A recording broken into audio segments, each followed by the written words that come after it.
Assalamualaikum warahmatullahi wabarakatuh.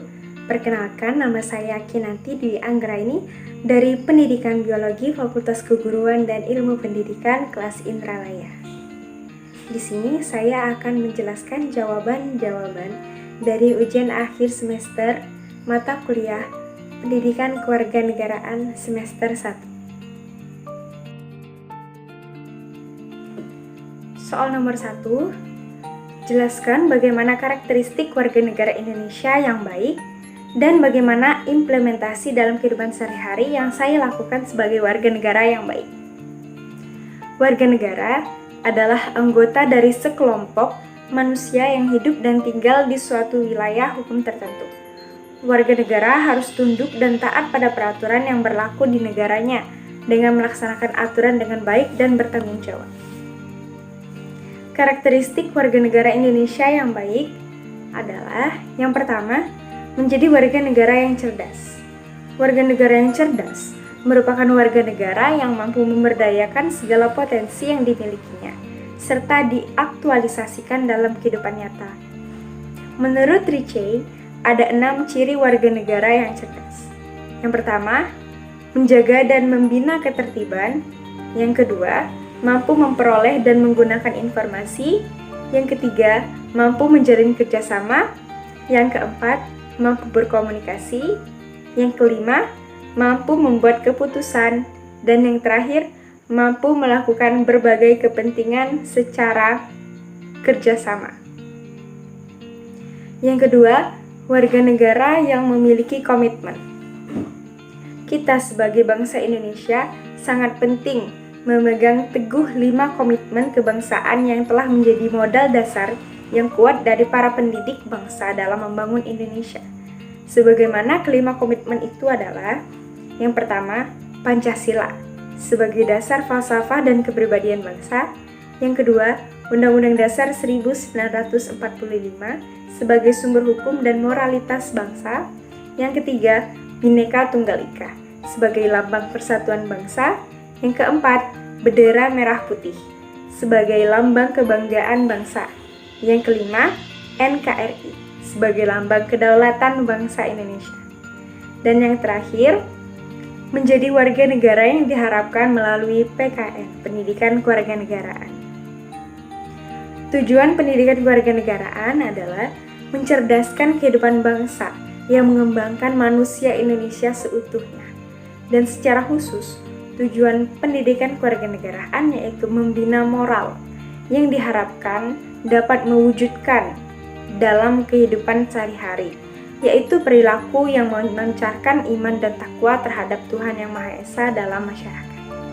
Dan implementasi dalam kehidupan sehari-hari yang pernah saya lakukan sebagai warga negara yang baik yaitu seperti bertanggung jawab terhadap lingkungan, menjaga kebersihan lingkungan di sekitar, di sekolah, dengan cara tidak membuang sampah sembarangan, terutama tidak membuang sampah di selokan sehingga dapat menyebabkan banjir, dan tidak menebang pohon. Soal nomor 2, apa yang dimaksud dengan identitas nasional dan jelaskan unsur-unsur pembentuk identitas nasional.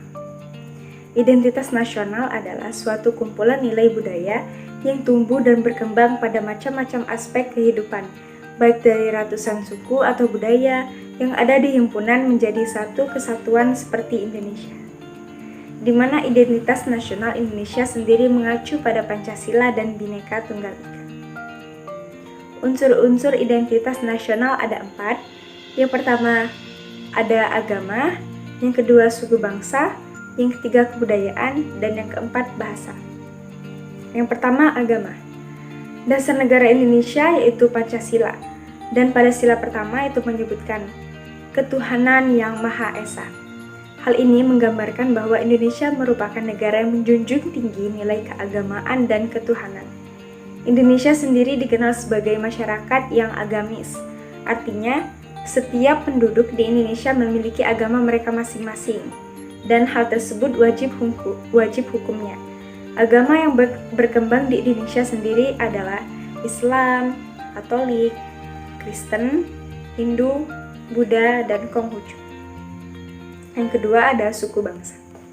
Suku bangsa juga dikenal sebagai unsur pembentukan akan identitas nasional tersebut. Suku bangsa adalah satu golongan sosial yang bersifat adskriptif, yakni dibawa sejak lahir, di mana suku bangsa sama dengan jenis kelamin dan umur. Di Indonesia terdapat ratusan suku bangsa atau kelompok etnis dengan bahasa mereka masing-masing. Yang ketiga itu kebudayaan. Kebudayaan adalah kemampuan manusia sebagai makhluk sosial yang berisi tentang model atau perangkat pengetahuan secara kolektif yang digunakan untuk mendukung kehidupan manusia itu sendiri. Dengan kata lain, kebudayaan merupakan suatu pedoman atau rujukan bagaimana manusia itu bisa menghadapi keadaan lingkungan sekitar guna bertahan hidup. Bahasa.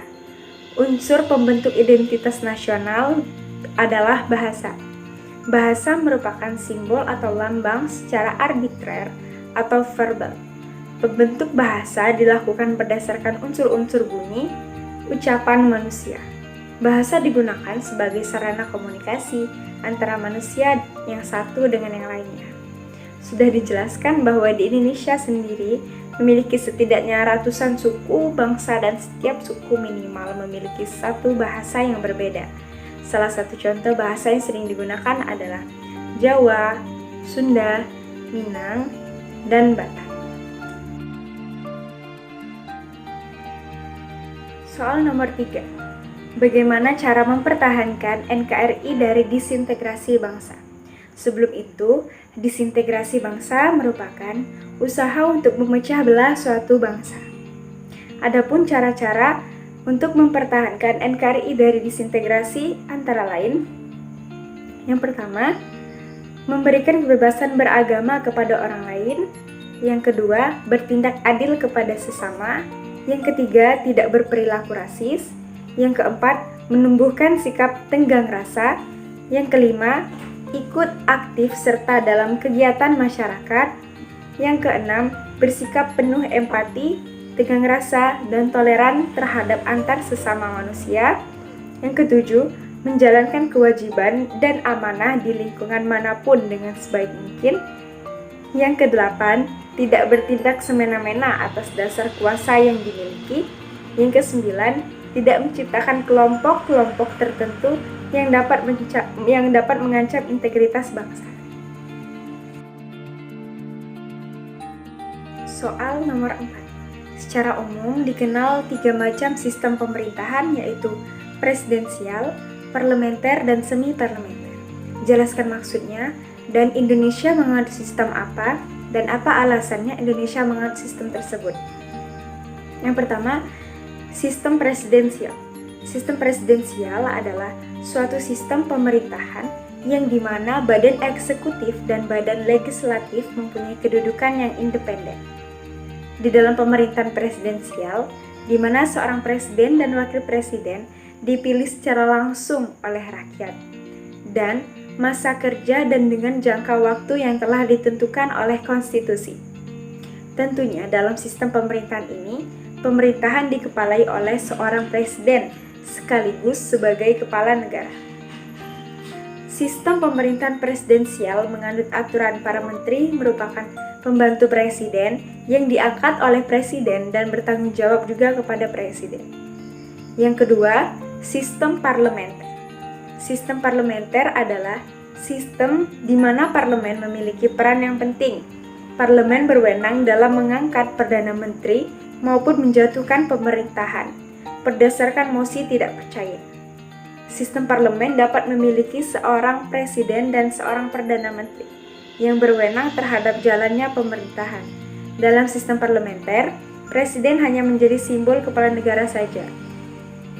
Yang ketiga, sistem semi-parlementer adalah klasifikasi sistem pemerintahan yang diusulkan oleh Maurice Duverger, di mana warga negara secara langsung memilih legislatif dan perdana menteri pada saat yang bersamaan, dan kepala negaranya bisa disebut sebagai presiden, kepala pemerintahannya disebut sebagai perdana menteri, kekuasaan kepala negara disebut pemisahan atau pembagian, masa jabatan kepala pemerintahannya seumur hidup, dan masa jabatan kepala negaranya maksimal 2 periode. pemilihan kepala negaranya dipilih secara langsung oleh rakyat atau secara tidak langsung oleh parlemen. Hubungan legislatif dan eksekutifnya menjadi satu. Indonesia menganut sistem presidensial, sebab pemerintahan presidensial sesuai dengan sistem demokrasi Pancasila dan budaya politik yang dianut oleh negara Indonesia. Sistem pemerintahan presidensial atau sistem kongresional yaitu sistem pemerintahan di mana kedudukan yang independen dimiliki oleh badan eksekutif dan legislatif. Soal nomor 5, bagaimana pendapat Anda terhadap paham radikalisme yang saat ini marak di Indonesia? Menurut saya, radikalisme adalah suatu ideologi serta paham yang ingin melakukan perubahan pada tatanan sosial dan politik dengan menggunakan cara-cara kekerasan dan terbilang ekstrim. Kelompok radikal umumnya menginginkan perubahan tersebut dalam waktu yang instan serta drastis yang bertentangan dengan sistem sosial yang ada. Paham radikalisme di Indonesia saat ini sudah mulai cukup mempengaruhi masyarakat Indonesia, meskipun jumlahnya tidak banyak. Namun hal demikian harus segera diantisipasi dan dicegah, agar paham radikalisme tidak cepat menyebar luas ke seluruh masyarakat Indonesia. Paham atau pergerakan radikalisme ini sering dikaitkan dengan terorisme, sebab kelompok radikal dapat melakukan cara apapun agar tujuannya dapat segera terlaksanakan, termasuk meneror pihak yang tidak pro dengan mereka. Meski banyak pihak yang mengaitkan radikalisme dengan masalah agama tertentu, namun pada dasarnya radikalisme merupakan masalah politik dan tidak berkenaan dengan ajaran agama. Adapun strategi yang harus dilakukan untuk memberantas radikalisme yang pertama dengan cara meningkatkan pemahaman keagamaan. Tindakan terorisme belakangan ini dilakukan dengan cara bunuh diri, misalnya bom bunuh diri, sebab dalam agama justru melarang tindakan bunuh diri sehingga tindakan terorisme dalam bentuk apapun sangat bertentangan dengan ajaran agama. Yang kedua, memperkenalkan ilmu pengetahuan dengan baik dan benar. Yang ketiga, menjaga persatuan dan kesatuan. Generasi muda adalah generasi penerus bangsa yang mempunyai kemampuan, kecerdasan, keberanian, dan mempunyai tekad yang kuat untuk melindungi bangsa Indonesia yang mereka cintai. Generasi muda adalah warga negara yang menjadi unsur penting dalam suatu negara. Menunjukkan sikap bela negara pada generasi muda saat ini dapat dilakukan dengan menampilkan perilaku positif yang sesuai dengan Pancasila dan Undang-Undang Dasar 1945 dengan cara menjunjung tinggi persatuan dan kesatuan yang bertujuan untuk melawan segala macam paham kebencian dan kekerasan yang ingin merusak keutuhan NKRI atau juga bisa disebut sebagai disintegrasi. Dan yang keempat, menyaring informasi yang didapatkan. Menyaring informasi yang didapatkan juga merupakan salah satu cara yang dapat dilakukan untuk mencegah pemahaman radikalisme dan tindakan terorisme. Hal ini dikarenakan informasi yang didapatkan tidak selamanya benar dan harus diikuti, terlebih dengan adanya kemajuan teknologi pada saat ini, di mana informasi bisa dibilang datang dari mana saja, sehingga penyaringan terhadap informasi tersebut harus dilakukan agar tidak menimbulkan kesalahpahaman, di mana informasi yang benar menjadi tidak benar dan informasi yang tidak benar menjadi benar. Oleh karena itu, kita harus bisa menyaring informasi yang didapat sehingga tidak sembarangan membenarkan, menyalahkan, dan terpengaruh untuk langsung mengikuti informasi tersebut, agar kita tidak terjerat ke dalam paham radikalisme. Soal nomor 6. Jelaskan hubungan antara wawasan Nusantara, ketahanan nasional, dan bela negara. Wawasan nasional bangsa Indonesia adalah wawasan Nusantara yang merupakan pedoman bagi proses pembangunan nasional menuju tujuan nasional. Ketahanan nasional merupakan kondisi yang harus diwujudkan agar proses pencapaian tujuan nasional tersebut dapat berjalan dengan sukses.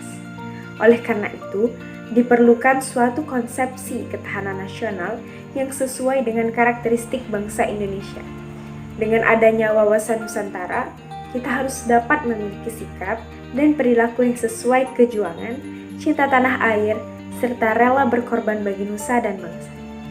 Proses pembentukan bangsa Indonesia diawali oleh keinginan untuk lepas dari penjajahan dan ingin memiliki kehidupan yang lebih baik, bebas dari penindasan, dan bebas untuk melakukan apa yang diinginkan sebagai sebuah bangsa yang dibalut dalam rasa nasionalisme. Dalam kaitannya dengan pemuda penerus bangsa, hendaknya ditanamkan sikap wawasan Nusantara dan dicontohkan sikap nasionalisme sebagai perwujudan bela negara sejak dini, sehingga kecintaan mereka terhadap bangsa dan negara lebih meyakini dan lebih dalam.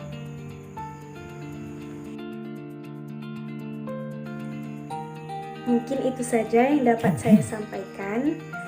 Saya minta maaf apabila terdapat kekurangan maupun kesalahan kata. Kepada Allah pun saya mohon ampun. Wabillahi taufiq wal hidayah. Wassalamualaikum warahmatullahi wabarakatuh.